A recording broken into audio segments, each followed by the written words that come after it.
At least 28 people have died in a suicide and gun attack on a government compound in Kabul, officials say. At least 20 others were injured during the siege at the Afghan Ministry of Public Works in Kabul. Hundreds of employees were trapped inside the building at the time and some reportedly jumped to safety. It is not immediately clear who carried out the attack. Both the Islamic State group and Taliban have carried similar attacks in the past.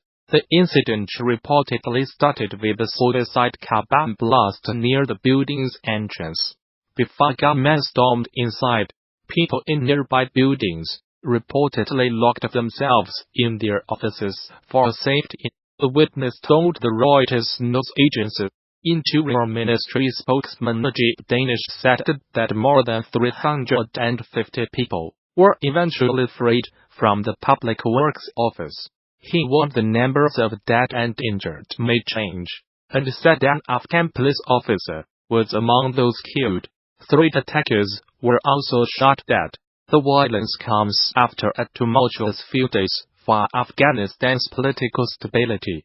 Last week it was reported that the United States planned to drastically reduce its military presence in the country, shortly after Mr. Trump announced an entire withdrawal from Syria. On Sunday, Afghan President Ashraf Ghani replaced his defense and interior ministers with hardline opponents of the Taliban, who used to work for the country's intelligence agency. The United States military says it has killed 62 fighters from the Islamist group Al-Shabaab in 6 airstrikes in Somalia. 4 airstrikes on Saturday killed 32 militants, and a further 2 on Sunday killed 28, it said in a statement. These were the deadliest air attacks in Somalia since November 2017, when the United States said it had killed 100 militants. Somalia has seen a sharp increase in the number of airstrikes and casualties since President Donald Trump took office in the United States in January 2017. A tally by the Bureau of Investigative Journalism reveals that at least 400 people have been killed in airstrikes since the beginning of 2017, far more than the previous 10 years combined. The latest strikes bring to at least 40 the number carried out in Somalia so far this year, compared with 35 recorded in 2017. The United States has a huge military base in neighboring Djibouti, from where it launches attacks on the militants. Mr. Trump gave the United States military greater authority in March 2017 to attack militants in Somalia. Traditionally, United States presidents have been wary of intervening in Somalia since ATN Special Forces soldiers died fighting militias in the capital Mogadishu in 1993, a battle dramatized in the film Black Hawk Down. No civilians were killed in the latest airstrikes, which were carried out in coordination with the Somali government, the United States military said.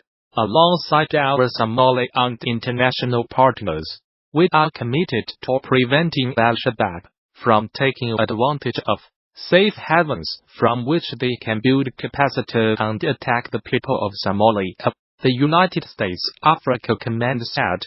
Al-Shabaab, which is linked to Al-Qaeda, has not yet commented on the latest strikes. Somalia-based security think tank the Higher Institute said in a report published in November that Al-Shabaab had been forced to change tactics following the upsurge in airstrikes.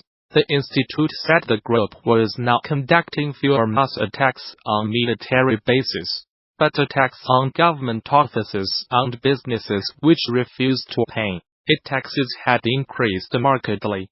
The United States State Department, in its most recent report on terrorism, described Somalia as a terrorist safe haven, and said Al-Shabaab remained a threat.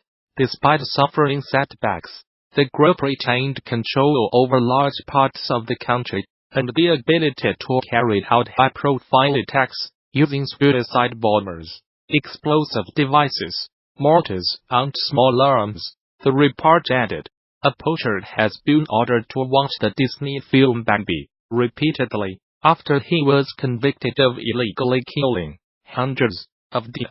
Missouri hunter David Barry, Jr., must view the film at least once a month during his year-long sentence. He was arrested in August along with 2 family members for killing the deer, taking their heads and leaving their bodies to rot.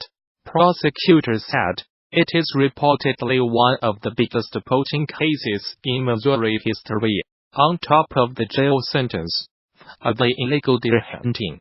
Judge Robert George ordered Barry Jr. to view the Walt Disney movie Bambi, with the first viewing being on or before December 23, 2018, and at least one such viewing each month thereafter.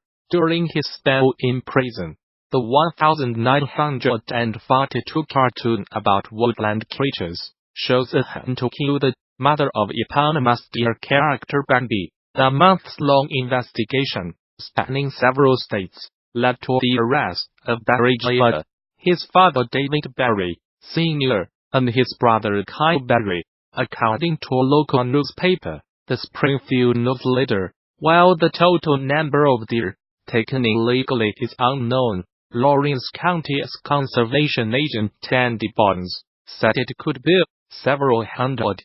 Barry Jr. received a year-long sentence in Lawrence County Prison after pleading guilty to illegally taking wildlife.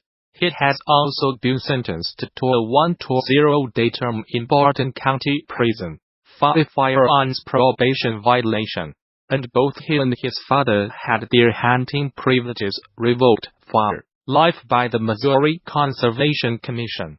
A popular tourist attraction has become the latest Chinese company to show solidarity with Huawei's chief finance officer, Meng Wanzhou, who was arrested in Canada on 1 December. Shannon Mountain Scenic Park in eastern Hainan province said it would waive the $9.65 ticket fee for anyone carrying a Huawei phone. Ms. Mann, who was given bail in Canada, faces extradition to the United States on charges of breaking Iran sanctions. Her case has upped tensions with China. Use Huawei phones. Shoot grand photos on the mountain. A notice on the Shannon Park's social media account said, "We wish friends around the world who support Huawei's success and bliss." The offer would last until 29 December. The South China Morning Post reported, but it was met with some criticism among China's social media users, who claimed it was discriminatory. Huawei phone owners are being offered other enticements too. They can get a 20% discount at a border in Beijing. Seen in Beijing, bring a Huawei phone and get 20% off. Similar to this story we covered yesterday. https://QUXL19YPQLPIC. Twitter.com Soccerlof. End of Twitter post by @LuOceanG. At least one firm has threatened to penalize anyone buying Apple products. A few days ago, Manpada Shenzhen-based LED and display manufacturer offered subsidies to any employees buying Huawei phones. It also pledged to fine anyone who bought an Apple iPhone. United States prosecutors alleged Ms. Mann 46 used a Huawei subsidiary called Skycom to evade sanctions on Iran between 2009 and 2014.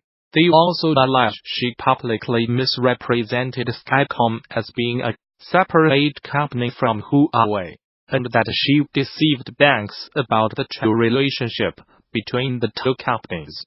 Ms. Mann, who is the daughter of Huawei's founder, has denied any wrongdoing and said she will contest the allegations. Life of Huawei's high-flying errors.